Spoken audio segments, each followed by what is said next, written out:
Hello students, welcome to Magnet Brains. मैं Rupali Verma. Magnet brains आपको 100% free education provide कराता है, यानी कि यहाँ पर आप कोई भी वीडियो देखें 100% आपको फ्री ही मिलेगा। मतलब इसके लिए आपको कोई भी पेमेंट नहीं करनी है। आप कोई भी वीडियो देखिए, कितनी बार भी देखिए, कहीं पर भी देखिए, जब जाइए देखिए, 100% फ्री। और हमेशा हम कोशिश करते रहते हैं आपकी पढ़ाई में किसी तरह की बाधा उत्पन्न नहीं हो, और नए नए प्रयास करते रहते हैं। जो कुछ हमें ऐसा लगता है कि आपके लिए परेशानी का कारण है, उसका निवारण लेकर हम उपस्थित हो जाते हैं। तो इसी श्रृंखला में आपके कॉमन यूनिवर्सिटी एंट्रेंस टेस्ट होने वाले हैं, तो उसके भी लेक्चर्स हमारे चैनल पे आपको 100% फ्री मिल रहे हैं। तो हम आपको जो करा रहे हैं वो है CUT हिंदी का। तो अभी तक हम आपको टॉपिक वाइज जितना भी एक्सप्लेनेशन है सब करा चुके हैं। हर टॉपिक के MCQs इंडिविजुअली मैं आपको करा चुकी हूँ और कुछ मॉक टेस्ट पेपर करा चुकी हूँ। तो आज जो मैं लेकर आई हूँ वो है आपका मॉक टेस्ट पेपर नंबर 9। ये टोटली MCQs बेस्ड है, तो इसको करना शुरू करते हैं। तो सबसे पहले जो पेपर है उससे पहले कुछ सामान्य निर्देश हैं जो आपको पेपर में दिए रहेंगे, और जो नहीं दिए रहेंगे वो भी मैं आपको बताती हूँ।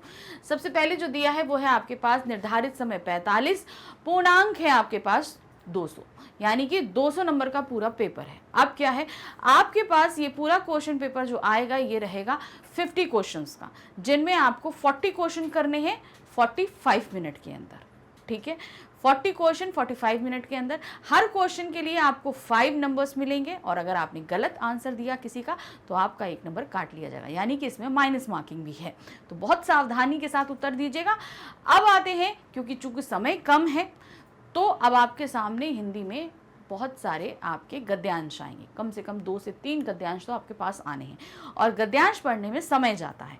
इसलिए आप हमेशा कोशिश करेंगे ये कि जब भी गद्यांश पढ़ें एक ही बार में उसे पढ़ें, पूरी एकाग्रता के साथ एक ही बार में आपको वो समझ में आ जाना चाहिए। क्योंकि अगर आपको नहीं समझ में आया और आप उसे बार बार पढ़ेंगे तो आपका समय जाएगा, क्योंकि 45 मिनट का ही समय है आपके पास, ज़्यादा नहीं है।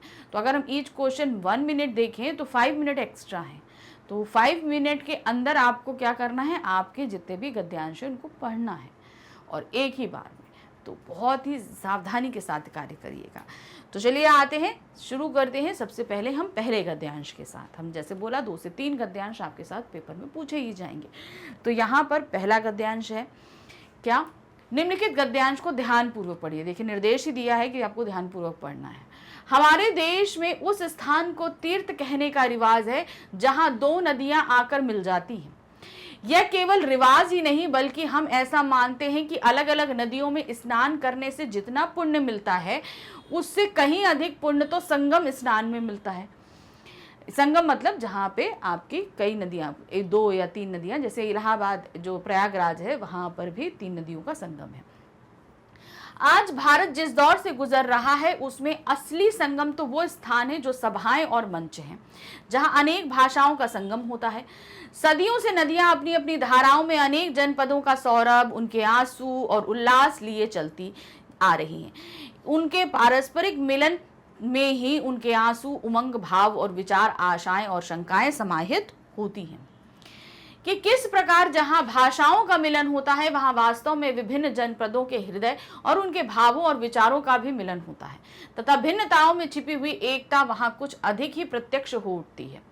यदि देखा जाए तो आज भाषाओं के संगम में बड़ा तीर्थ कोई नहीं है, क्योंकि इस तीर्थ में श्रद्धापूर्वक स्नान करने वाला भारतवासी ही भारतीय एकता का सबसे बड़ा संत माना जाता है। इस प्रकार भाषाओं के संगम को पुण्य तीर्थ की संज्ञा दी गई है। जितनी तेजी से हमारी भाषाएं जगेंगी उतनी ही तेजी से हमारे विभिन्न प्रदेशों का पारस्परिक ज्ञान भी बढ़ता जाएगा। तो मतलब हमें अपने भाषा, जो भी हमारी भाषा है, ठीक है, सबसे पहले उसको समझ, जैसे हिंदी हमारी राष्ट्रभाषा है, तो हमें इस भाषा के बारे में जितनी जानकारी है, जितना सब कुछ है, एकत्र करना चाहिए। क्योंकि जब तक हम अपनी राष्ट्रभाषा से अच्छी तरह परिचित नहीं होंगे और भाषाओं को हम अपना नहीं पाएंगे। भारत की भाषाएं केवल अपनी ही भाषा में प्रसिद्ध होकर ना रह जाएं, बल्कि भारत की अन्य भाषाओं में भी उसके नाम पहुंचे और उनकी कृतियों की चर्चा हो। भाषाओं की जागरण का आरंभ होते ही एक प्रकार का अखिल भारतीय मंच आप से आप प्रकट होने लगता है। आज प्रत्येक मनुष्य के भीतर यह जानने की इच्छा उत्पन्न हो गई है कि भारत की अन्य भाषाओं में क्या हो रहा है, उनमें कौन कौन से ऐसे लेखक तथा उनकी कौन सी विचारधाराएं वहां प्रभुसत्ता प्राप्त कर रही हैं। तो भारत में आप जानते हैं बहुत सारी भाषाएं बोली जाती हैं, 22 बोलियों को तो खाली मान्यता प्राप्त है, उसके अलावा बहुत सारी भाषाएं। तो अब आप बताइए कि सिर्फ हम एक भाषा को जानकर तो नहीं खत्म कि हमने अंग्रेजी जान ली, हिंदी जान ली, तो हमें उन सभी भाषाओं को जानना है, क्योंकि इनके अंदर भी रचा गया साहित्य, कृतियां, रचनाएं बहुत ज़्यादा हैं। तो आज सभी लोगों का इंटरेस्ट है कि हम भाषाओं को सीखें, सिर्फ हम 2 भाषाओं तक सीमित न रहकर आगे भी भाषाओं को सीखें और जानें। अब ये जो हमने गद्यांश पढ़ा, इस पर आधारित प्रश्न क्या है? लेखक ने आधुनिक संगम स्थल किस स्थान को कहा है? जहां अनेक भाषाओं का संगम होता है, जहां अनेक नदियों का संगम होता है, जहां अनेक सौरभों का संगम होता है, जहां अनेक विचारों का संगम होता है। तो सही क्या है? जहां अनेक भाषाओं का संगम होता है उसे आधुनिक संगम स्थल कहा गया है। अनेक भाषा भाषी लोगों के भावों और विचारों का संगम कहाँ होता है? संगम स्थल पर, आधुनिक संगम स्थल पर, पुरातन संगम स्थल पर या तीर्थों में? तो सही ऑप्शन हमारा क्या है? आधुनिक संगम स्थल, यानी कि जहां सभाएं और मंच हो जाती हैं वहीं पर। नदियों के पारस्परिक मिलन में क्या समाहित होता है? विभिन्न जनपद के आंसू, विभिन्न जनपद के भाव, विभिन्न जनपद के विचार या सभी विकल्प सही? तो जाहिर सी बात है आंसू, भाव, विचार सभी सम्मिलित होते हैं, तो लास्ट हमारा सभी विकल्प सही है। भाषाओं का विकास क्यों आवश्यक है? इससे भाषा प्रत्येक स्थान पर पहुंच पाती है, इससे सब भाषा बोलने लगते हैं, इससे एक प्रदेश की भाषा दूसरे प्रदेश के लिए ग्राह्य हो जाती है, इससे भाषा को समझने में आसानी होती है। तो सही इसका जो ऑप्शन है वो है, इससे एक प्रदेश की भाषा दूसरे प्रदेश में ग्राह्य हो जाती है। मतलब एक प्रदेश, मान लीजिए कि गुजरात में गुजराती बोली जाती है, तो दूसरे प्रदेश में भी वो ग्राह्य हो जाएगी, अर्थात जैसे पंजाब है, पंजाब में भी उस भाषा को ग्रहण किया जाएगा। अगर हम भी पंजाबी सीख लें और पंजाब के लोग गुजराती सीख लें, तो इस तरीके से क्या होगा, हम जो है ना, हमारी भाषा और बाकी स्टेट्स में भी प्रचलित हो जाएगी। आज प्रत्येक मनुष्य क्या जानने की इच्छा रखता है? भारत की अन्य भाषाओं में क्या हो रहा है? भारत की अन्य भाषाएं कैसी हैं? भारत में कौन सी भाषाएं बोली जाती हैं? भारत में भाषा का मूल उद्देश्य क्या है? तो आज प्रत्येक मनुष्य जो जानना चाहता है वो भारत की अन्य भाषाओं में क्या हो रहा है, कि सिर्फ ये नहीं कि हमने हिंदी जान ली, अंग्रेजी जान ली, इसके अलावा हमने अपनी स्टेट की भाषा जान ली, उसके अलावा भी बहुत सारी भाषाएं हैं, उन भाषाओं में क्या क्या हो रहा है, कैसी रचनाएं हैं, कृतियां हैं, उन सभी के बारे में वो जानना चाहता है। प्रभुसत्ता का समास विग्रह और समास का नाम लिखिए। अब यहाँ पर क्या है? प्रभुसत्ता, तो इसका अगर हम विग्रहित करेंगे तो क्या होगा? प्रभु की सत्ता। क्या आएगा? प्रभु की सत्ता। तो यहाँ पर क्या आप देख रहे हैं? की लग रहा है। जहां कारक बेस समास कौन से होते हैं? तत्पुरुष समास। ठीक है, तो हमें यह समझ में आ गया कि इसका विग्रह होगा प्रभु की सत्ता। ये एक तत्पुरुष समास है। अब हमें निकालना है ये तत्पुरुष में कौन सा समास है। अब की जो है वो किस कारक की विभक्ति है? ये है संबंध कारक की विभक्ति है। तो ये क्या हुआ हमारा? संबंध तत्पुरुष समास। तो ये आपका गा सही होगा, प्रभु की सत्ता संबंध तत्पुरुष समास। देखिए नेक्स्ट आते हैं, संगम स्नान के बारे में देशवासियों की क्या धारणा है? क्या धारणा है वहां पर स्नान करने के लिए? संगम स्नान में अधिक पुण्य मिलता है, संगम स्नान करना अच्छा होता है, संगम स्नान के अनेक लाभ हैं, सबको संगम स्नान करना चाहिए। तो क्या धारणा है? संगम स्नान में अधिक पुण्य मिलता है। हम अलग अलग नदियों में जाकर स्नान करें उससे अच्छा है किसी एक संगम स्थल पे स्नान करें, तो वो अधिक पुण्य प्राप्त कराता है। एकता और पारस्परिक में से प्रत्यय अलग कीजिए। तो यहाँ पर हम अगर देखें तो यहाँ पर क्या होगा? यहाँ पर ता, ठीक है, और यहाँ पर परस्पर है, तो यहाँ एक, यानी कि एक, ये हमारा यहाँ पे ता। तो ये क्या आएगा? ता और एक, यानी कि खा हमारा सही होना चाहिए। ठीक है, देखिए एकदम सही है।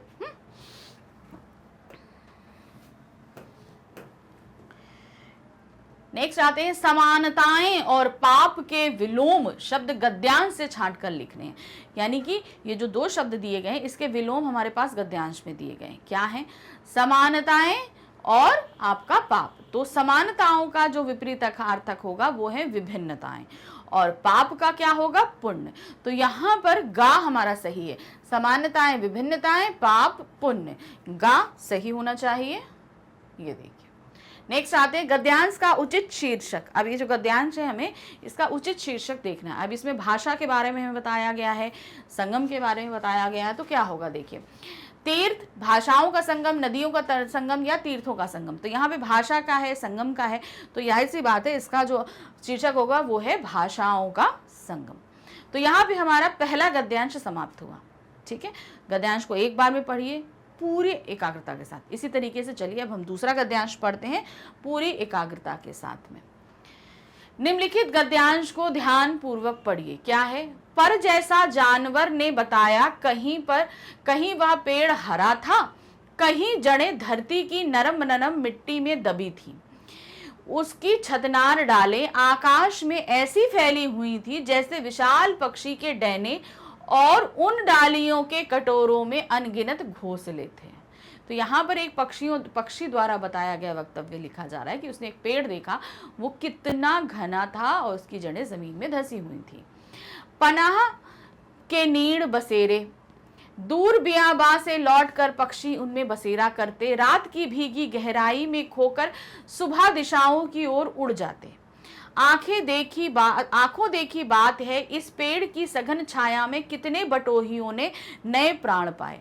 तो मतलब उस पेड़ पे कितने नए घोंसले थे जहाँ पर वो आते थे, उन्होंने अपने घोंसले बनाए थे। बहुत से पक्षी, प्रवासी पक्षी वहाँ आते थे, आराम करते थे, चले जाते थे। बटोही यानी कि यात्री जो होते थे वो वहाँ पर आराम करते थे। कितने ही सूखे हरे हुए, यानी कि बहुत सारे आसपास के सूखे पेड़ हरे हो गए। सुनो उसकी कथा, सारी बताता हूँ। और उसने बताया, जलती दोपहरिया में मरीचिका की नाचती आग में के बीच यह पेड़ हरा भरा झूमता पत्तों के विस्तृत ताज के सिर में था। उन्होंने बताया कि जो जेठ मास की जो गर्मी होती है उसमें जो मरीचिका, यानी कि हमको दिखाई देता है कि यहाँ पे छाँव है मगर होती नहीं, तो मतलब जो इसको छलावा बोलते हैं, उस धूप में जो है ये पेड़ जो है विस्तृत रूप में फैला था और बहुत ही छाया प्रदान कर रहा था। आंधी और तूफान में उसकी डालें एक दूसरे से टकराती, टहनियां एक दूसरे में गुथ जाती, और जब तपी धरती बादलों से झरती झीनी सी रोम रोम से पीती और रोम रोम सजीव कर उसमें से लता प्रतानों के अंकुर फोड़ देती, तब पेड़ जैसे मुस्कुराता और बढ़ती लताओं की डाली रूपी भुजाओं को जैसे उठाकर भेंट लेता। तो कहने का मतलब है ग्रीष्म ऋतु थी, ग्रीष्म ऋतु का वर्णन किया कि कैसे लोगों को सहारा देता था। फिर आई वर्षा ऋतु। वर्षा ऋतु में जब बादल बरसते थे तो पानी को अंदर रोम रोम खींच लेते थे और फिर वहां से नीचे से पेड़ के पास से ही नई लताएं उगना शुरू होती थी और वो उन लताओं को बड़ा ही बाहें फैलाकर अपने में लपेट लेता था। लताएं क्या होती है, पेड़ों में लपेटती है ना, तो लपेट लेता था। उस विशाल तरु में तब बड़ा रस था, जब वो बड़ा था।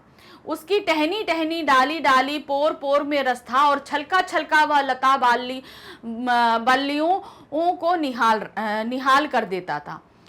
अनंत लताएं, अनंत बल्लियां पावस में उसके अंग अंग से उसकी फूटती संधियों से लिपटी रहती थी। मतलब बहुत सारे और दूसरे पेड़ भी उस पेड़ से लिपट जाया करते थे। देखने वाले बस उसके सुख को देखते रह जाते और मेरा वह जानकार बुजुर्ग एक लंबी सांस लेकर थका सा कह चलता कि तुम क्या जानो जिसने केवल पावस पीले झड़ते पत्ते ना देखे हों। तो मतलब उस पेड़ को एक बुजुर्ग की संज्ञा दी गई है कि तुमने तो खाली हरियाली देखी है मगर पतझड़ में टूटते मेरे पीले पत्तरों को नहीं देखा है। तुमने तो सिर्फ पावस ऋतु देखी, अर्थात वर्षा ऋतु देखी है। फिर एक दिन, एक साल कुछ ऐसा हुआ जैसे सब कुछ बदल गया। जहां बसंत के आते ही पत्तों से कोमल पत्ते उस वृक्ष की टहनियों की हवा में डोलने लगते थे, वहां उस साल फिर वे पत्ते ना डोले। मतलब एक बार वसंत ऋतु, जहां हर बार वसंत ऋतु में वो पेड़ पत्तों से भर जाता था, मगर उस साल क्या हुआ, उसमें पत्ते आए ही नहीं। वे टहनियां सूख चली, मतलब वो सूख गई। दूर दिशाओं से आकर 10 पेड़ की नीड़ों ने विश्राम करने वाले पक्षी उसकी छतनार डालों से उड़ गए। मतलब जो वहां पे पक्षी आराम कर रहे थे वो भी उसे छोड़कर चले गए। जहां अनंत अनंत कोयले कूका करती थी बौराई फगुनियों पर भौरों की काली पंक्तियां मंडराया करती थी, सहसा उस पेड़ का रस सूख चला। कहने का मतलब वहां पे कोयल कूकती थी, भौरे उड़ते थे, अब वहां पे कोई रस नहीं था, कोई आ ही नहीं रहा था, वो पूरा पेड़ सूख चुका था।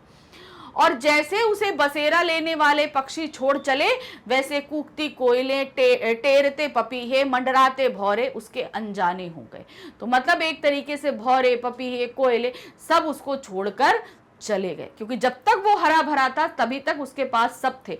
आज वो पेड़ सूख गया तो आज उसके पास कोई भी नहीं है। वैसे ही लता बलरियां उसके स्कंध देश से, उसकी फैली मजबूत डालियों से, उसकी मदमाती झूमती टहनियों से धीरे धीरे उतर गई।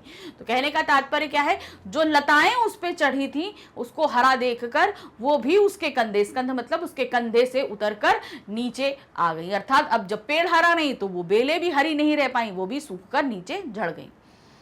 कुछ सूख गई, कुछ मर गई।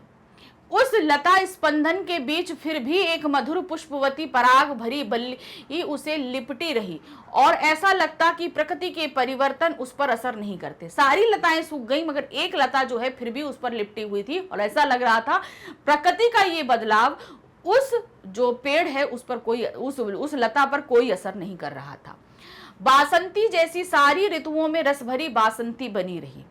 सहकार वृक्ष से लिपटी बलरियाओं की उपमा कवियों ने अनेकानेक दी हैं, पर वह तो साहित्य और कल्पना की बात थी।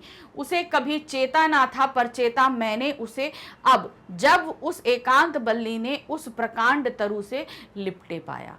तो उन्होंने बोला कि वो जो पूरे सूखे पेड़ पे जहाँ से सारी लताएं झड़ गई थी मगर वो अकेली लिपटी हुई थी। तो कहने का तात्पर्य, देखा उसे कवियों ने अनेक बार, लेकिन मैंने जब देखा पहली बार तो उसे प्रकृति का ही अद्भुत चमत्कार माना। अब इस गद्यांश में हमारे पास में प्रश्न क्या है, देखें क्या है प्रश्न। निम्नलिखित प्रश्नों का देना है। हरे पेड़ की डालें कैसी दिखती थी? खुले विशाल पंखों जैसी, हरी भरी, सघन या मजबूत? तो कैसे बताया था, डैनों में, डैने डैने मतलब पंख, तो यहाँ पर क्या है, खुले विशाल पंखों जैसी। नेक्स्ट है, वृक्ष की लता बल्लियां किसे देखकर पुलकित हो उठती थी? ग्रीष्म ऋतु को, शीत ऋतु को, वर्षा ऋतु को या पक्षियों को? तो लताएं कैसे देख के होती थी, वो थी वर्षा ऋतु। जैसे ही बारिश आती थी तो फिर वो जो बेलें हैं वो उगकर उस पेड़ पर चिपक जाया करती थी। जैसे सब कुछ बदल गया, यहाँ किसका सब कुछ बदल गया? हरे भरे आम के वृक्ष का, पक्षियों का, भौरों का, लता बलरियों का। तो यहाँ पर जो सही है वो है आपका हरे भरे आम का। एकदम से वो पेड़ जो है सूख गया था ना। बादलों की फुहारों का लता प्रतानों पर क्या परिणाम होता था? जब बारिश की फुहारें पड़ती थी तो लताओं की बेलों के साथ क्या होता था? वह पेड़ से लिपट जाती, उसमें अंकुर फूट पड़ते, वह भर जाती, वह सूख जाती। तो सही क्या था, वह उसमें अंकुर फूट पड़ते, फिर धीरे धीरे बढ़ के वो पेड़ से लिपटती थी। तो पहले बारिश की पेड़ करती क्या होती थी, उनमें अंकुर फूटता था। बसंत ऋतु का पेड़ की टहनियों पर क्या प्रभाव पड़ता था? वे टूट कर गिर जाती, वह हिलने लगती, वे सूख जाती, वह हवा में लहराने लगती। तो बसंत ऋतु का पेड़ पर प्रभाव पड़ता था कि वे हवा में लहराने लगती थी, जब वो हरा भरा था तब की बात। सूखने पे तो अलग हो गया ना, जब वो हरा भरा था तब की बसंत ऋतु में उसकी जो टहनियां हैं, पत्ते हैं, वो सभी लहराने लगते थे। कवियों ने कौन से वृक्ष से लिपटी बल्लियों की उपमा दी है? अशोक, सहकार, शीशम या नीम? तो उन्होंने कौन सा वृक्ष बताया था? उन्होंने सहकार बताया था। वृक्ष की जड़ों का धरती की नरम नरम मिट्टी में दबी होने का आश्रय क्या है? वृक्ष की जड़ों का जो नरम मिट्टी है उसमें दबी हुई है जड़ें, इससे वो क्या हमें बताना चाहते हैं? पेड़ मिट्टी में दबा हुआ था, पेड़ सूख कर गिरा था, पेड़ बड़ा मजबूत था, पेड़ की छाया सघन थी। तो यहाँ पर इस वक्तव्य के माध्यम से वो हमें बताना चाहते हैं कि पेड़ बहुत ही मजबूत था, क्योंकि अंदर तक जमीन के उसके पेड़ जो जड़ें हैं वो धसी हुई थी। नेक्स्ट क्वेश्चन है क्वेश्चन नंबर 18। पेड़ की सघन छाया में किसने प्राण पाए थे? पक्षियों ने, तरुओं ने, बटोहियों ने या पत्तियों ने? तो किसने पाया था? बटोहियों, यानी कि जो यात्री थे वो उसमें बहुत ही प्राण पाते थे, क्योंकि इतनी गर्मी धूप में वो चल के आते थे और उसकी छाया में उनको बहुत ही अच्छा महसूस होता था। बादलों की फुहार से किसका सुख कई गुना बढ़ जाता है? किसका सुख बढ़ जाता है बादलों की फुहार से? पंछियों का, पथिकों का, बलरियों का या वृक्ष का? तो किसका बढ़ता था? वो है वृक्ष का। स्कंद और पत्र के तद्भव रूप, ये एक तत्सम रूप है, हमें तद्भव रूप बताने हैं, यानी कि ये संस्कृत रूप हैं। अब जब इन्हें हम हिंदी में थोड़ा लेते हैं तो थोड़ा बदलाव कर देते हैं। तो क्या मतलब होता है? स्कंद का मतलब होता है कंधा और पत्र का मतलब होता है पत्ता। तो इसका जो सही ऑप्शन होगा आपका वो है पहला, कंधा और पत्ता। अब आते हैं हमारे तीसरे गद्यांश पे। चलिए फटाफट एक ही बार में पूरा पढ़ के खत्म करते हैं। वैदिक युग भारत का प्रायः सबसे अधिक स्वाभाविक काल था। यही कारण है कि आज तक भारत का मन उसे विस्मृत नहीं कर पाया है। जो लोभवश वह उसे निरंतर आज भी देखता रहता है। वैदिक आर्यों ने उस युग को स्वर्ण काल की संज्ञा दी है। बौद्ध युग से आरंभ होने पर धीरे धीरे चिंतकों के बीच उसकी आलोचना होने लगी और वैदिक समाज की पोल खुलने लगी। यदि देखा जाए तो वास्तव में बौद्ध युग में ब्राह्मणों की श्रेष्ठता के विरुद्ध जो आंदोलन बुद्ध के द्वारा किया गया आधुनिक आंदोलन के समान ही था। तो मतलब बौद्धिक जो आपका वैदिक काल है उसमें बताया गया कि किस तरीके से जो है पहले एक एकाधिकार पुरुषों का हुआ करता था, लेकिन बुद्ध के समय से इनमें बदलाव आना शुरू हुआ, तो उसी को वहां पर स्वर्ण काल कहा गया है। बुद्ध जाति प्रथा के खिलाफ थे। उन्होंने ब्राह्मणों की श्रेष्ठता के विरुद्ध विद्रोह का प्रचार किया। पहले क्या होता था, जो ब्राह्मण होते थे, ब्राह्मण जाति के लोग, वो ही साधु संत हुआ करते थे, उसके अलावा कोई साधु नहीं बन सकता था। तो इसका उन्होंने विरोध किया कि भाई एक जाति का एकाधिकार इस पर क्यों रहे, तो उन्होंने उसका विरोध किया। उनके अनुसार मनुष्य अपने जन्म से नहीं बल्कि कर्मों से श्रेष्ठ होता है, इसलिए उन्होंने कर्म करने पर अधिक बल दिया। वे मनुष्य को जन्मना श्रेष्ठ नहीं बल्कि कर्मणा श्रेष्ठ मानते थे। मतलब ये नहीं कहते थे कि आप उच्च काल जाति में जन्म ले रहे हो तो आप जन्म से श्रेष्ठ, उन्होंने बोला आप कर्म श्रेष्ठ करो तो ही आप श्रेष्ठ हो, इसीलिए उन्होंने जन्मना श्रेष्ठ ना कहकर कर्मणा श्रेष्ठ माना है। उन्होंने नारियों को भिक्षुणी होने का अधिकार दिया। पहले नारियां जो है वो भिक्षुणी यानी साधु संत में कैटेगरी में नहीं आती थी, लेकिन उन्होंने नारियों को ये श्रेष्ठता प्रदान करी और ये बताया कि मोक्ष पर केवल पुरुषों का एकाधिकार नहीं है बल्कि नारियां भी उसके समान अधिकारिणी हैं। बुद्ध की इन बातों से नारी समानता को भी बल मिला। उनके समय से ही देश में उत्पन्न विभिन्न लोगों ने जाति प्रथा का न केवल विरोध किया बल्कि नर नारी की समानता पर विशेष बल दिया। बुद्ध के द्वारा बताया गया कि मोक्ष प्राप्ति का मार्ग आज भी सदैव सबको प्रेरित करता है। इससे पता चलता है कि बुद्ध आधुनिकता से प्रेरित थे। उनकी सारी बातें आज के समय में भी प्रासंगिक हैं। आधुनिकता के बावजूद केवल भिक्षु धर्म को ही श्रेष्ठ मानना बुद्ध की सबसे बड़ी कमी थी। उन्होंने सब कुछ तो अदा किया, लेकिन उन्होंने बोला कि भिक्षु का जो एक भिखारी का जो धर्म होता है वो श्रेष्ठ होता है। ये चीज गलत बताई गई।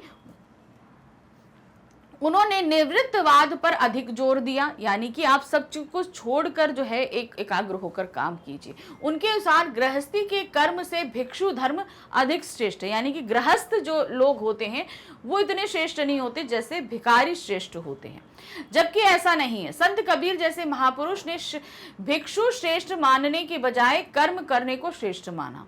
धर्म को श्रेष्ठ, इसका यह अर्थ तो नहीं कि उसने भक्ति भावना नहीं थी या वे संसार में से मुक्ति नहीं चाहते थे। बुद्ध की भिक्षुवादिता से प्रेरित होकर देश के हजारों लाखों युवक अपने सामाजिक भरण पोषण से दूर भागकर सन्यासी बन गए। मतलब बुद्ध जी ने प्रेरित किया कि तुम गृहस्थ जीवन से हटकर क्या करो, तुम सन्यासी जीवन ले लो, वो श्रेष्ठ जीवन है। ऐसे बहुत सारे क्या हुए, नवयुवकों ने अपना सारा सामाजिक जीवन छोड़कर वो भिक्षुक बन गए। लेकिन आप क्या कहते हैं कबीर दास जी के बारे में देखो, यहाँ पर दिया गया कि वो गृहस्थ भी थे मगर एक संत भी थे, भिक्षा मांगकर भी कार्य करते थे। तो इस तरीके से उन्होंने दोनों ही कार्य बहुत ही सुचारू रूप से किए। ऐसा नहीं है कि सन्यासी होना बुरी बात है, पर हर चीज का समय होता है। सही सी बात है, युवा व्यक्ति सन्यासी बन जाए ऐसा तो नहीं होना चाहिए। तो हर चीज का अपना एक समय होता है। हमारे भारत देश में आश्रम व्यवस्था थी, उसका अंतिम सन्यास आश्रम इस बात का प्रतीक है कि वैदिक धर्म भी सन्यास की इजाजत नहीं देता है।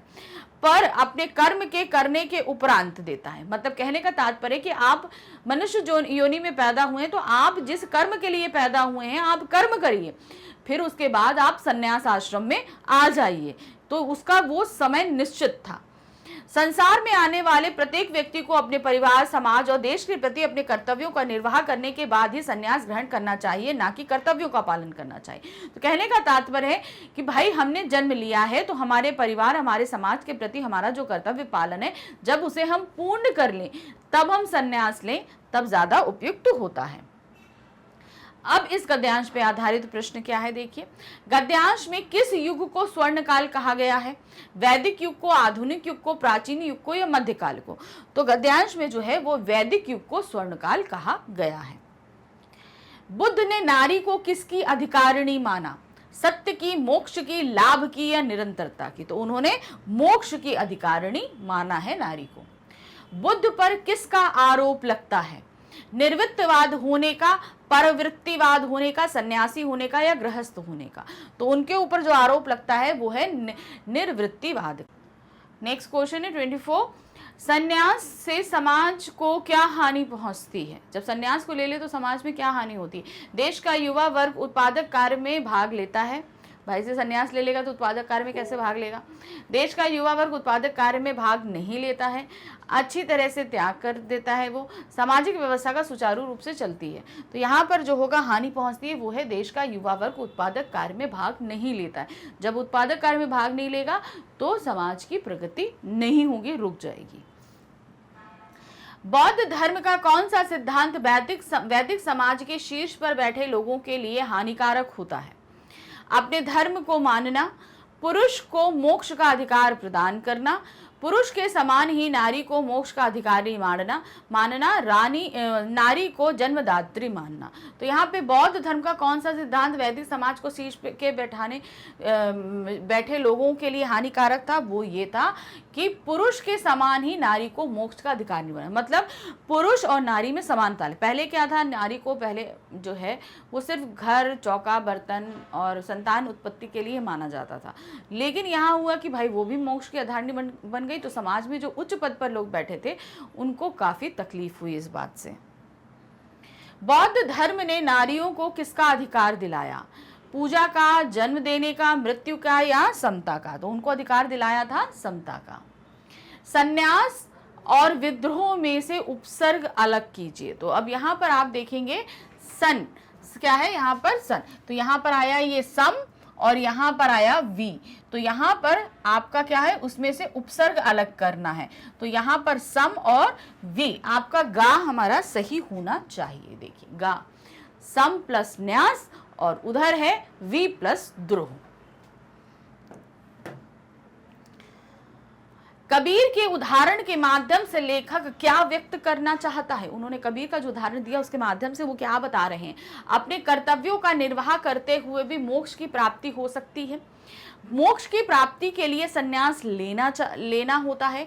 मोक्ष की प्राप्ति केवल उन्हें ही होती है जो भक्ति मार्ग पर चलते हैं।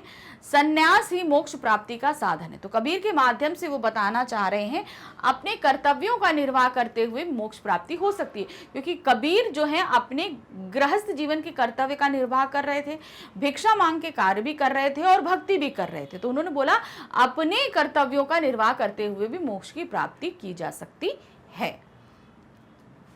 आधुनिकता और भिक्षुवादिता में से प्रत्यय अलग करना है। प्रत्यय यानी कि मूल शब्द के बाद। तो यहाँ पर आधुनिक का हो गया ता, आधुनिक प्लस ता, भिक्षुवादिता, भिक्षुवादी के बाद हो गया ता। तो यहाँ पर जो प्रत्यय लगा है दोनों में वो है ता प्रत्यय लगा है। नेक्स्ट आते हैं, गद्यांश के लिए उचित शीर्षक बताइए। ये पूरा गद्यांश जो हमने पढ़ा इसमें कौन सा शीर्षक सही होगा? बौद्ध धर्म, आधुनिक समाज, वैदिक युग के लगते विश्वास गज और बौद्ध धर्म और आधुनिक समाज। तो यहाँ पर जो इसके लिए होगा उपयुक्त वो है बौद्ध धर्म और आधुनिक समाज, ये उपयुक्त शीर्षक है। अब यहाँ पर हमारे गद्यांश पूरे संपूर्ण खत्म हो गए, तीनों गद्यांश। अब हम आते हैं व्याकरण आधारित प्रश्न पे, जो हमारे CUT के और जो अब बहुत सारे टॉपिक है ना व्याकरण के, उनसे संबंधित है। क्या है? निम्न प्रश्न में दिए गए गहरे मुद्रित शब्द का समानार्थी शब्द का चयन कीजिए। तो अब गहरे मुद्रित जो शब्द दिया गया है उसका समानार्थी यानी पर्यायवाची ढूंढना है। क्या है? यह अपने कार्य में समर्थ है, तो समर्थ का हमें पर्यायवाची ढूंढना है। निपुण, सक्षम, परायण या दक्ष, तो यहां पर जो इसका पर्यायवाची होगा वो है सक्षम, यानी कि पूरी तरीके से कार्य करने के काबिल है। क्या है? समर्थ के अन्य समानार्थी शब्द हैं योग्य, बलवान, अभिष्ट, युक्ति के अनुकूल, सार्थक। अन्य शब्दों के समानार्थी क्रमशः निम्न है। निपुण का समानार्थी होगा कुशल, पारायण का होगा दक्ष और रत का होगा अभ्यस्त। आपका रत का अभ्यस्त। नेक्स्ट आते हैं रजनी का पर्यायवाची है। रजनी का क्या होगा? अंधेरा, श्याम, काला, रात्रि। तो रजनी का पर्यायवाची होता है रात्रि। रजनी शब्द का पर्यायवाची रात्रि, निशा, रात है। सभा का पर्यायवाची कौन सा नहीं है? सभा का नहीं है। सम्मिलित, परिषद, बैठक, महावर्तन, तो यहां पर जो नहीं है वो है सम्मिलित। ये सभा का पर्यायवाची नहीं है। सम्मिलित सभा का पर्यायवाची नहीं है। सम्मिलित का अर्थ है शामिल होना। बाकी सभा के पर्यायवाची शब्द हैं, तो जितने बाकी हैं परिषद, बैठक और महावर्तन, ये हमारे क्या हैं? आपके सभा के पर्यायवाची होंगे। नेक्स्ट आते हैं लाघव शब्द का विपरीतार्थक शब्द होगा। लाघव जो है इसका विलोम शब्द क्या होगा? विस्तार, संक्षेप, लंबा या दीर्घकालीन। तो यहां पर लाघव का पर्यायवाची होगा विस्तार। लाघव शब्द का अर्थ है छोटापन, लघुता, अल्पता या कम। इसका विरोधार्थक यानी कि विपरीतार्थक शब्द है विस्तार अथवा विस्तृतता या अधिकता।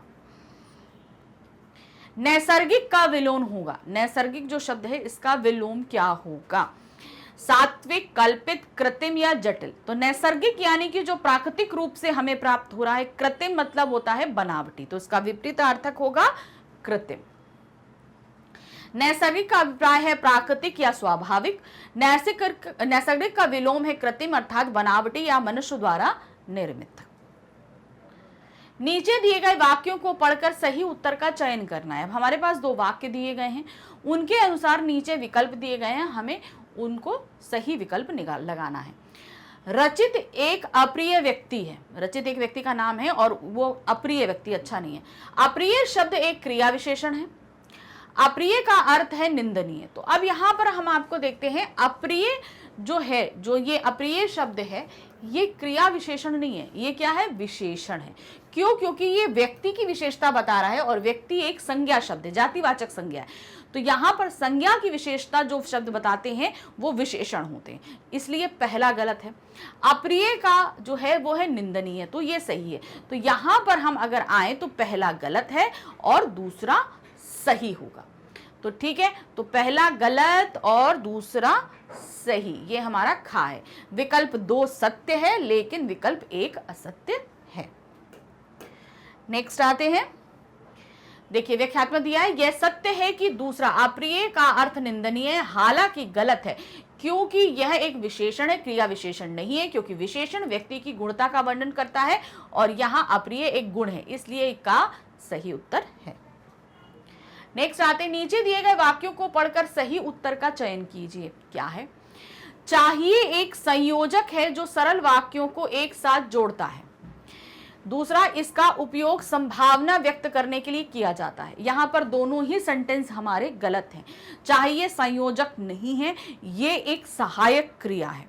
ठीक है, क्रिया की सहायता करता है चाहिए। दूसरा, ये एक संभावना व्यक्त नहीं करता, ये आपको पूरी तरीके से हमको ये चीज चाहिए, तो यहाँ पर कोई संदेह नहीं कर रहा है, हमें निश्चितता व्यक्त कर रहा है। तो इसलिए दोनों ही वाक्य यहाँ क्या है? असत्य हैं। यहाँ पर दोनों विकल्प ही असत्य हैं। नेक्स्ट आते हैं, दिए गए वाक्य को पढ़कर सही उत्तर का चयन करें। क्या है? चौपाई काव्य की रचना का प्रारूप है। चौपाई अर्धमात्रिक छंद है। तो देखिए, चौपाई अर्धमात्रिक नहीं सम्मात्रिक छंद होता है, इसलिए यहां पर क्या है? पहला सत्य है और दूसरा असत्य है। तो यानी कि चौपाई काव्य रचना का प्रारूप है, काव्य में ये इस्तेमाल किया जाता है, एक विधा है ये चौपाइयां, लेकिन जो है ये एक अर्धमात्रिक छंद नहीं होकर सम्मात्रिक छंद होता है। क्या है? चौपाई काव्य का एक प्रारूप है, हालांकि दो गलत है क्योंकि ये अर्धमात्रिक छंद नहीं बल्कि सममात्रिक छंद है, इसलिए का सही है। अब हमारे पास क्या दिया गया है? निम्नलिखित सूची 1 के शब्दों को सूची 2 में उसके अर्थ के साथ सुमेलित करना है। अब हमारे पास 2 सूचियां दी गई हैं, इसके अर्थ के साथ हमें सुमेलित करना है। क्या है देखिए, पहला है कालिंदी, तरिणी, मीन और अनुपम। तो कालिंदी का अर्थ होता है यमुना, तो ए को हम यहाँ पे लिख लेते हैं ABCD। तो ए का हमारा क्या आ रहा है? यमुना, यानी कि दूसरा होगा ए का। तरिणी मतलब सूर्य हुआ, एक हो गया। फिर आते हैं मीन, मीन मतलब मत्स्य हो गया आपका अर्थ। फिर आते हैं अनुपम मतलब अद्वितीय, तो तीसरा हो गया। अब हमने यहाँ पर निकाल लिया, अब इसको अर्थ को देखते हैं। ए का है 2, तो यहाँ पर ए का 2, बी का ए, सी का 4, डी का 3 आ रहा है, तो यानी कि खा वाला हमारा सही होना चाहिए। ठीक, अब आते हैं नेक्स्ट। अब हमारे पास फिर से क्या दिया है? सूची दी है। क्या है? अनार, इंद्रपुरी, अरण्य, उत्थान। तो अनार का अर्थ दामिड़, एकदम सही है। इंद्रपुरी, देवपुरी, अरण्य, वन, उत्थान, उत्कर्ष, मतलब ये ऑर्डर सही है। ए का 1, बी का 2, सी का आपका 3 और डी का 4 होगा, ये एकदम सही है। तो देखिए क्या है यहाँ पर, ए का 1, बी का 2, तो का वाला हमारा एकदम सही है। नेक्स्ट आते हैं, दिए गए वाक्य में उपयुक्त शब्द का चयन करके रिक्त स्थान की पूर्ति कीजिए। अब हमारे पास रिक्त स्थान है, नीचे ऑप्शन दिए हैं, सही करना है। पशु का जीवन सहज प्रवृत्ति से डैश होता है। क्या होता है? प्रचारित होता है, परिमाणित होता है, परिचालित होता है, प्रसारित होता है। तो यहाँ पर जो सही शब्द होगा वो होगा परिचालित, यानी कि गा, यानी आपका इसका जो वाक्य बनेगा वो क्या है? पशु का जीवन सहज प्रवृत्ति से परिचालित होता है। पशु का जीवन सहज प्रवृत्ति से परिचालित होता है। नेक्स्ट आते हैं, फिर से हमारे पास एक रिक्त स्थान हमको पूर्ण करना है। बच्चों को हमेशा बताया जाता है कि बरामदे डैश ना दौड़े। अब वहां पे क्या होगा? से, के लिए, में या के। तो क्या होगा कि बरामदे से ना दौड़े, बरामदे के लिए ना दौड़े, बरामदे में ना दौड़े या बरामदे के ना दौड़े। तो क्या होगा? बरामदे में ना दौड़े, यानी कि गा हमारा सही है। बच्चों को हमेशा बताया जाता है कि बरामदे में ना दौड़े। उपयुक्त वाक्य में का प्रयोग उचित होगा। अब क्या है? निम्नलिखित 6 वाक्यांशों में से प्रथम व अंतिम निश्चित है, शेष को उचित क्रम में व्यवस्थित करना है। मतलब हमारे पास 6 वाक्यांश दिए गए हैं, उसमें पहला और आखिरी अपने निश्चित क्रम में है, लेकिन बीच के 4 को हमें व्यवस्थित करना है, वो क्रम सही नहीं है। तो यहाँ पर जैसे दिया है जो व्यक्ति और ये आखिरी, ये 2 हमारा निश्चित है। क्या दिया है? जो व्यक्ति योग साधना करता है उसे तन मन से सच्ची में कोई कठिनाई नहीं होती, अर्थात सभी प्रकार की सिद्धियों की प्राप्ति, सभी सिद्धियां सहज पूर्वक मिल जाती हैं। तो अब इसमें हम देखेंगे क्या इस अगर सही लगाएंगे तो क्या होगा? जो व्यक्ति योग साधना करता है उसे सभी प्रकार की सिद्धियों की प्राप्ति, तन मन से सच्ची में जो कठिनाई होती है अर्थात सभी सिद्धियां सहजता से मिल जाती है। तो सबसे पहले क्या होगा? जो व्यक्ति लगा हुआ है योग, जो व्यक्ति तन मन से, पहला क्या होगा? रा, ठीक है। जो व्यक्ति तन मन से सच्ची योग साधना करता है या करता है उसे सभी प्रकार की सिद्धियों की प्राप्ति, आपका हो गया, में कोई कठिनाई नहीं होती, ला, अर्थात सभी सिद्धियां सहजता पूर्वक मिल जाती हैं। फिर से सेंटेंस अरेंज करते हैं। जो व्यक्ति तन मन से सच्ची योग साधना करता है उसे सभी प्रकार की सिद्धियों की प्राप्ति में कोई कठिनाई नहीं होती, अर्थात सभी सिद्धियां सहजता पूर्वक मिल जाती हैं। तो ये रहा हमारा ऑर्डर। ऑर्डर को हम चेक करते हैं। क्या है देखिए ऑर्डर? रा, या, वा, ला, यानी कि हमारा खा वाला एकदम सही है। चेक करें, एकदम सही है खा। नेक्स्ट आते हैं, फिर से हमारे पास अरेंज करने के लिए आया, मतलब पहला और आखिरी अपने निश्चित क्रम में, बीच के 4 वाक्यांशों को हमें व्यवस्थित करना है। तो क्या है? संविधान में विशिष्ट बहुमत से संशोधन उसी स्थिति में हो सकता है दोनों सदनों में जबकि संशोधन विधेयक पास कर दिया जाए। तो यहाँ पर पहला और आखिरी हमारा डिसाइडेड है। अब क्या है, संविधान में संशोधन उसी स्थिति में हो सकता है, ठीक है, राया हो सकता है जबकि संशोधन विधेयक दोनों सदनों में विशिष्ट बहुमत से पास कर दिया जाए। ठीक है, ये हमारा ऑर्डर हमने निकाल लिया। फिर से आपके लिए पूरा वाक्य व्यवस्थित करती हूं।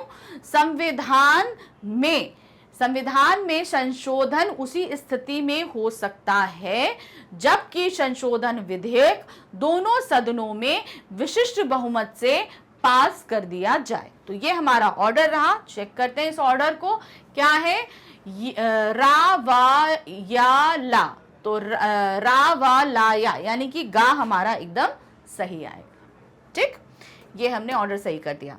नेक्स्ट आते हैं क्वेश्चन, नीचे दिए गए मुहावरे का सही अर्थ छांटिए। मुहावरा दिया है, उसका अर्थ निकालना है। 9 2 11 होना, गिनती करना, हार जाना, भाग जाना, उड़ जाना। तो 9 2 11 होना मतलब भाग जाना। तो क्या है, दिए गए मुहावरे 9 2 11 होना का अर्थ है भाग जाना, अतः विकल्प ग सही है। नेक्स्ट है, नीचे दिए गए मुहावरे का सही अर्थ छांटिए। लाल पीला होना, क्रोध करना, काम बिगाड़ देना, विरोध करना या रंग बदलना। तो यहां पर क्या होगा, लाल पीला होना मतलब क्रोध करना का सही है हमारा। दिए गए मुहावरे लाल पीला होने का अर्थ है क्रोध करना, अतः विकल्प का सही है। नीचे दिए गए मुहावरे का सही अर्थ छांटना है। नीम हकीम खतरा जान। अब ये मुहावरा क्या कहता है हमसे, नीम और हकीम दोनों खतरनाक होते हैं। हकीम नीम को खतरनाक बताते हैं। अधूरा ज्ञान हानिकारक होता है। खतरा अर्थात रोग होने पर हकीम के पास जाओ। तो नीम हकीम खतरा जान का अर्थ होता है अधूरा ज्ञान हानिकारक होता है। किसी भी चीज का अधूरा ज्ञान हानिकारक होता है। दिए गए मुहावरे नीम हकीम खतरा जान का अर्थ है अधूरा ज्ञान हानिकारक होता है, अतः विकल्प ग सही है। दिए गए वाक्य में रेखांकित अंश को प्रतिस्थापित करने के लिए सबसे उपयुक्त विकल्प चयन कीजिए। मतलब हमारे पास एक वाक्य दिया है, उसमें त्रुटि है यानी गलती है, उसे हमें संशोधन करना है, यानी उसमें सुधार करना है, शोधन करना है हमें उसमें, और वो गलती है घोर संबंध है। इतने वाक्यांश में आपकी गलती है। चलिए देखते हैं क्या है। साहित्य और जीवन का घोर संबंध है। क्या होगा, किसी बदलाव की आवश्यकता नहीं है, कहने का तात्पर्य है ये वाक्य अपने आप में सही है। अनिष्ट संबंध है, आत्मीय संबंध है, अभिन्न संबंध है। तो यहां पर जो सही होगा वो है साहित्य और जीवन का अभिन्न संबंध है, घोर नहीं होगा, इसकी जगह होगा अभिन्न संबंध है। दिए गए वाक्य में रेखांकित खंड को प्रतिस्थापित करने के लिए सबसे उपयुक्त विकल्प घा है, यानी अभिन्न संबंध होगा। अतः रेखांकित खंड में विशेषण संबंधी त्रुटि है, क्योंकि साहित्य और जीवन के लिए अभिन्न शब्द का प्रयोग होता है, ना कि घोर के लिए का होता है। नेक्स्ट आते हैं, दिए गए वाक्य में किस विराम चिन्ह का प्रयोग किया जाएगा उसकी पहचान कीजिए। वाक्य है हमारे पास, हमारा विद्यालय प्रातः 8 बजे खुलता है। तो अब इसमें विराम चिन्ह तो दिया हुआ है, अब क्या रह गया, देखिए तो यहां पर जो आ रहा है, हमारा विद्यालय प्रातः 8 बजे खुलता है। ठीक है, यानी कि यहाँ पर विसर्ग नहीं लगा हुआ है, यानी कि यहाँ पे अयोगवाह संबंधी त्रुटि आ रही है, ना कि विराम संबंधी। तो सही क्या है हमारा घा, यानी प्रातः में विसर्ग नहीं लगा हुआ है। दिए गए वाक्य में प्रात शब्द में विसर्ग चिन्ह का प्रयोग होगा, अतः विकल्प घा सही है। नेक्स्ट आते हैं हम, फिर से आपको विराम चिन्ह पहचानना है। क्या तुम मेरे साथ नाचना पसंद करोगे। अब इसमें कौन सा चिन्ह लगेगा, पहला प्रश्नवाचक, अल्पविराम, कोष्टक या योजक। तो यहां पर जो लग रहा है वो है आपका प्रश्नवाचक। क्या तुम मेरे साथ नाचना पसंद करोगे, यहां पर क्या लगेगा, विराम, आपका प्रश्नवाचक चिन्ह लगेगा। उपयुक्त वाक्य में प्रश्नवाचक चिन्ह का प्रयोग किया जाएगा, अतः विकल्प का सही है। तो समझ में आ गया आपको कि कैसे आपको विराम चिन्हों की पहचान करनी है। तो यहाँ पर हमने आपको टोटल ये पूरा क्वेश्चन पेपर करा दिया कि किस तरीके से आएगा। प्रैक्टिस करते रहिए, बहुत ज़रूरी है, बहुत ज़रूरी है। मैं बार बार बोल रही हूँ, प्रैक्टिस करना बहुत ज़रूरी है। इससे आपकी स्पीड बढ़ेगी, आपको चीज़ों के समझने की अच्छी कैपेसिटी आपके अंदर डेवलप होगी। तो जब क्वेश्चन पेपर आएगा तो आप फटाफट उसे सॉल्व कर सकते हैं। तो ये सब जो मैं आपको क्वेश्चन पेपर करा रही हूँ, CUT का जितना भी सिलेबस कराया है, ये सभी आपको मिलेगा हमारे चैनल मैग्नेट ब्रेन्स पे। जब आप यहाँ पर आएंगे तो आपको इस तरह का पेज आपके सामने आएगा। यहाँ साइड में आप देखेंगे, साइड के साइड, तो यहाँ पर आपको CUT दिखाई देगा। इसे आपको क्लिक करना है। क्लिक करते ही आपके सामने CUT के सभी सब्जेक्ट्स के लेक्चर आपके सामने होंगे। अब हम आते हैं हिंदी पे। यहाँ आप देख रहे हो CUT हिंदी।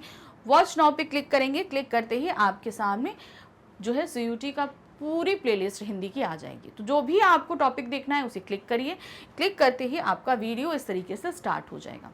वीडियो देखिए, अच्छे से तैयारी करिए एग्जाम की। बहुत सारे आपके लिए मैं मॉक टेस्ट पेपर लेकर आ रही हूँ। प्रैक्टिस करते रहिए ताकि आपका एग्जाम अच्छे से जो है आप दे सकें। तो और आपको करना क्या है, हमारे चैनल को लाइक, सब्सक्राइब, शेयर करना है। Thank you for watching. Bye bye.